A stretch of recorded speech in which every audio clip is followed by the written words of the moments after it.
Well, hello. I've been in youth camp this morning.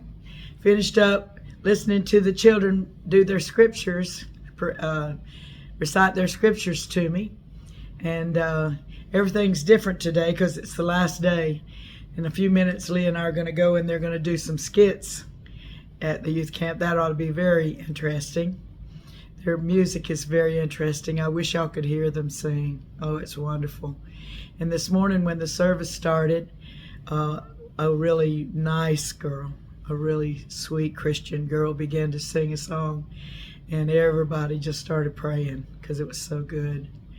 So it's exciting what's happening there, and this is the last day.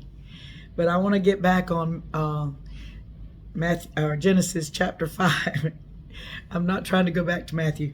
Genesis chapter 5, where I was reading about Methuselah. You know who Methuselah's daddy was, right? Let's start there. In chapter 5 and verse 21, it said, "And Enoch lived 65 years and begat Methuselah." Now, this daddy, he didn't live into the 900 years. Listen. "And Enoch walked with God after he begat Methuselah 300 years and begat sons and daughters." So all the days of Enoch were 365 years. So he lived 365. That was not very long, was it? To us it seems very long, but to them it wasn't very long. But he didn't have a chance to live until he died because he went home with God, and now he's still alive. He never has died. He walked with God and God took him. He was not, for God took him. And so Methuselah was Enoch, the righteous, godly man's son. And Methuselah was named, I'm sure, by Enoch. Because I have read, and you don't see this everywhere, but I have read that Methuselah's name meant, when I die, it will come. When I die, it will come. So that's a very interesting name, isn't it? When I die, it will come. And it says, "And Methuselah lived 187 years and begat Lamech. And Methuselah lived after he begat Lamech 782 years and begat sons and daughters. And all the days of Methuselah were 969 years, and he died."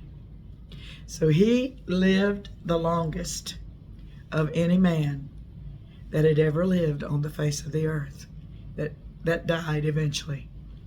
Now Enoch is still alive. And Enoch named Methuselah. Enoch was a man that walked with God, and they named him. It might have been his wife too. I don't know about his wife, but because it doesn't tell anything about his wife. But we know that he lived 969 years, and he's the oldest, the man that's lived the longest of all the men that's ever lived on the face of the earth. And then it goes on to say, "And Lamech lived 182 years and begat a son, and he called his name Noah, saying, This same shall comfort us concerning our work and toil of our hands, because of the ground which the Lord hath cursed." So Noah's name also was something that had a meaning. It meant rest or comfort. Noah. It sounds like that, doesn't it? Noah, rest or comfort. "And this same shall comfort us concerning our work and toil of our hands, because of the ground which the Lord hath cursed." So they had to work really hard to get a living out of the ground. And somehow Lamech felt like Noah was going to be somebody that made a difference. Well, when you really read about, we're going to read more about Noah in the next chapter, it sounds like that he was a preacher of righteousness, so a lot of people were not comforted by him. Rather, they were convicted by him. So we'll just see what happened about Noah. "And Lamech lived after he begat Noah 595 years and begat sons and daughters. And all the days of Lamech were 777 years, and he died. And Noah was 500 years old, and Noah begat Shem, Ham, and Japheth. So now we're coming up to Noah and what happened with him. Now, I want to say this about Methuselah before we even tell the story of Noah, before we get into the story of Noah. I ran these numbers like I did yesterday. I wrote them down and ran them and tried to understand who was alive when this happened or that happened. Found out that in the midst of Methuselah's life, Adam died. He was alive when Methuselah was living. So he was, anyhow, found that out. So Adam lived through all of these up to Lamech. And so he was alive for a long time, 930 years. And so when I found out that Methuselah, when he died, it seemed like that he lived overlapping Noah. And as I tried to understand exactly when the flood came in Noah's life, and I'll look at those numbers later, but I want to talk about them now. I want you to understand that I learned from the Bible and from figuring up these years that Methuselah died the same year the flood came. And my first impression was, oh no, did Methuselah die in the flood? But then I found out that his name meant, when I die, it will come. He was a sign, wasn't he? He was a sign. He was a sign that when he died, the flood was going to come. They might not have ever known what it meant when he was alive, but when he died, here comes the flood. And what's so wonderful about this is that God let him live the longest of any man. He was nudging on up close to that 1,000 years, 969. Right, 31 years away from living 1,000 years. He was nudging up close to it. But God couldn't let him live 1,000. But what it tells me is God was going to destroy the world with that flood. And God let him go. Let him live, let him live, let him live. Had mercy, had mercy, had mercy. And we read about Noah preaching 100 years. Preaching. Telling them.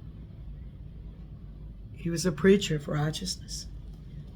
And he was building the ark. We'll read about that. You have to kind of skip ahead a little bit to be able to tell about Methuselah. But while he was alive, Noah was alive. And Noah built the ark while he was alive and preached righteousness while he was alive. And he was Noah's grandfather.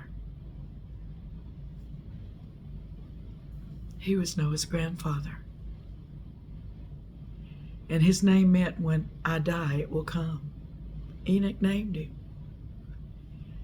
And God just let him live and live and live and live for mercy's sake. You know, we read the Old Testament and we hear about what happened. It's awful for all of the people in the world to die but 8 people. That was such judgment on the world. But God didn't bring it any sooner than he had to. He had a sign there, and Methuselah was the sign. And when he died, it came. It came. Those are the secret things that the Lord allows the prophets to know. They reveal to his prophets. And Enoch knew, he walked with God, and he knew that his son was going to be a sign to that generation. So Lamech, his own son, died before he did. It said he lived 777 years. So he died before Methuselah did. He lived 182 years. He lived after he begat Lamech. He lived 187 years and begat Lamech. Okay, he did that. And when Methuselah lived 187, then he begat Lamech, and Lamech lived 777.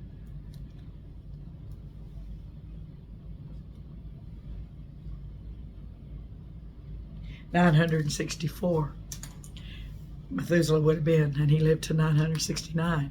So Lamech died before the flood, but Methuselah lived right there when the flood came, and died as a sign that it was here. So I know that is amazing. It is amazing, but it also, anytime you talk about, somebody asks the question, who lived the longest on the earth, and somebody says Methuselah, you could say, look at that. Here it is again. God had mercy just as long as he could before he brought the flood on the world. And that's where you're going to always know that that's the way God is, because the Bible says in Psalm 136, his mercy endureth forever. His mercy endureth forever. And his mercy was on Noah and those in the ark. And if anybody else had wanted to get into the ark, anybody else would have been willing to. His grandpa was dead, Lamech was dead, Methuselah was dead. It must have been his grandmothers, and everybody was dead because Methuselah lived the longest. His mother could have been alive, but she must not have been, because I think she'd have been in the ark too. So what we're looking at is a generation full of people that really didn't care about God, really didn't care about to know about him, want to know about him. And it says in the Word that as it was in the days of Noah, so shall it be in the days of the coming of the Son of Man. We're in those days. People don't want to know about God. They just want to live their lives with their pleasures.